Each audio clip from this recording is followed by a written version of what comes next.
Oke, jadi sekarang kita akan meninjau untuk sumber lemah yang berotasi. Nah, jadi misalkan sebuah objek gitu ya memiliki kecepatan sudut konstan yaitu omega sama dengan dv dt terhadap sumbu z, dan kita asumsikan bahwa kecepatan v itu jauh lebih kecil daripada c, di mana v-nya itu adalah kecepatan di bagian tertentu dari benda. Jadi mulai dari pusat benda yang kecepatannya 0 hingga di jari-jarinya. Nah, dengan mengambil suku linear terhadap V per C, maka kita bisa ekspansikan tensor energi momentum T00-nya itu tetap rho C kuadrat, T01-nya itu sama dengan minus T01, sama dengan rho VXC, sama dengan minus rho V sin V, dan suku lainnya itu sama dengan 0. Nah, misalkan kita tinjau di titik Q di dalam benda dengan koordinat X besar, Y besar, dan Z besar, dan titik P di luar objek gitu ya, dengan koordinat X kecil, Y kecil, Z kecil. Nah, dan juga kita memiliki R kecil kuadrat, itu adalah nilai besar dari vektor posisinya yang ada di luar, dan R besar kuadrat adalah besar vektor posisi dalam. Dan R besar itu jauh lebih kecil daripada R kecil. Nah, dengan demikian kita bisa melakukan pendekatan bahwa besar dari R kecil minus R besar itu sama dengan R kuadrat minus 2R dot R besar tambah R besar kuadrat pangkat setengah. Dan ini kita bisa ekspansikan dalam bentuk deret seperti ini. Dan juga kita bisa ekspansikan first ya, jadi seperti dari besar R kecil minus R besar itu kita bisa teruskan seperti ini, dan kita bisa ekspansikan dan mengambil beberapa suku bernama saja ini. Nah, dengan demikian kita substitusikan ke persamaan medan Laplacian F00 sama dengan 16 pi G per C kuadrat tuh. Dan solusi dari persamaan medannya G00 sama dengan 1 plus 2 V per C kuadrat, di mana V itu adalah potensial dari medannya ya, potensial medannya, yang mana di sini ada suku akibat massa dan di sini ada suku lain. Nah, solusi F mu nu kita bisa tuliskan dalam potensial retardasi. Kita sudah memiliki sebelumnya, yaitu F mu nu-nya itu seperti ini, dan F01-nya kalau kita tinjau F01 kita memiliki benda seperti ini. Ini kita bisa tuliskan dalam bentuk seperti ini ya, jadi kita tinggal kalikan saja. Nah, sekarang kita tinjau integral pertama, yaitu kita memiliki T01 sama dengan minus rho Vxc, dan kita bisa tuliskan menjadi minus rho C dx1 dt. Ingat bahwa kecepatan Vx adalah kecepatan di dalam benda. Nah, jadi untuk menyelesaikan integral pertama, kita bisa meninjau bahwa integral pertama, integrasinya itu dilakukan dalam mengintegralkan dxi dt terhadap gerak pada bidang ini ya, bidang x1 x2. Nah, jadi kita bisa melihat bahwa dx1 dt itu memiliki dua kuadran positif dan dua kuadran negatif, sehingga integralnya itu akan saling melenyapkan, jadi seperti ini.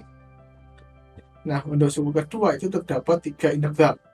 Nah, kuantitas H1 dx1 dt itu akan memberikan diagram kuadran positif dan negatif seperti pada gambar di sini. Jadi di sini tetap ada dua kuadran positif dan ada dua kuadran negatif. Jadi ada dua integral positif, dua integral negatif, sehingga hasil integralnya itu hilang.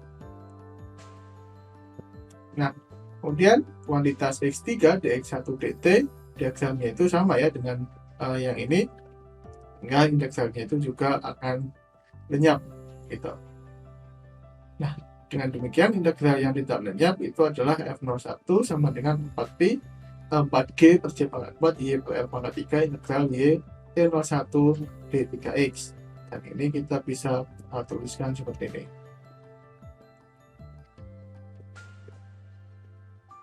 Nah, begitu pula untuk F02, kita langsung saja kita akan memiliki benda seperti ini.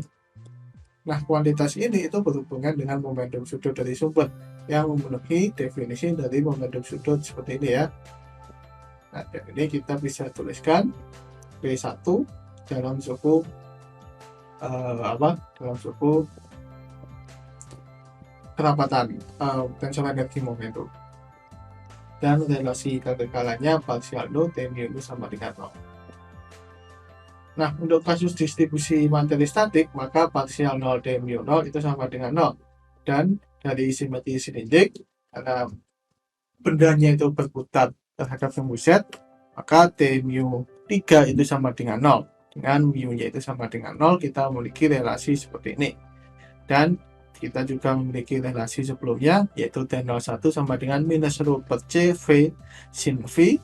Dan dengan demikian kita akan dapatkan D1 parsial 1 T01 itu sama dengan parsial X. Kita bisa lakukan aturan rantai dan kita akan dapatkan bentuk seperti ini. Nah, dengan cara yang sama kita bisa hitung untuk yang 02 ya, turunan parsial 2 T02 itu seperti ini. Nah, dengan demikian kita akan dapatkan relasi parsial 1 T01 ditambah parsial 2 T02 sama dengan 0, atau kita bisa tuliskan parsial C T0I sama dengan 0. Dengan demikian kita akan dapatkan integral seperti ini. Nah, suku pertama itu akan lenyap ya. Nah, di sini dia di sini turunan terus integral volume. Jadi dia lenyap oleh hukum Gauss karena pada permukaannya itu bernilai 0. Sehingga hanya menyisakan suku kedua dan suku ketiga saja. Nah, jadi seperti ini kita bisa tuliskan ini parsial I XM itu adalah delta MI, dan di sini parsial I XK itu adalah delta KI. Sehingga kita akan memiliki bentuk seperti ini, atau kalau kita evaluasi delta konektornya seperti ini. Dengan demikian kita akan dapatkan integral dari Y T01 D3X itu sama dengan minus integral dari X T02 D3X. Nah, ini kita bisa tuliskan sebagai setengah dari Y T01 minus X T02 D3X, karena setengah dari Y T01 itu adalah minus ini ya. Jadi kalau kita jumlahkan sebenarnya ini sama aja kayak ini. Dan kita tahu bahwa ini tidak lain adalah perumusan dari momentum sudut. Jadi ini kita bisa tuliskan menjadi minus J3 C per 2. Nah, dengan demikian kita akan memiliki persamaan untuk F01 seperti ini. Dan kita akan dapatkan bentuk seperti ini. Begitu pula untuk F02 seperti ini. Nah, jadi solusi ini itu adalah solusi dari persamaan medan dalam kasus simetri silindik dari objek berotasi. Nah, jadi kedua persamaan untuk F0i kita bisa tulis seperti ini.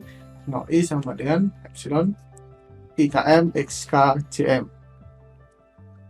Nah, dengan demikian kita bisa dapatkan pendekatan linier untuk komponen tensor magnetik di luar benda berotasi yang memancarkan medan lemah G00 seperti ini, GIK seperti ini, dan G0i itu seperti ini. Jadi di sini ada suku G0i, jadi suku non diagonal ya, non diagonal tapi di titiknya itu 0, awalnya itu 0. Dan juga ini simetrinya berarti dibalik juga ya. Di sini GIK delta IK itu pasti diagonal.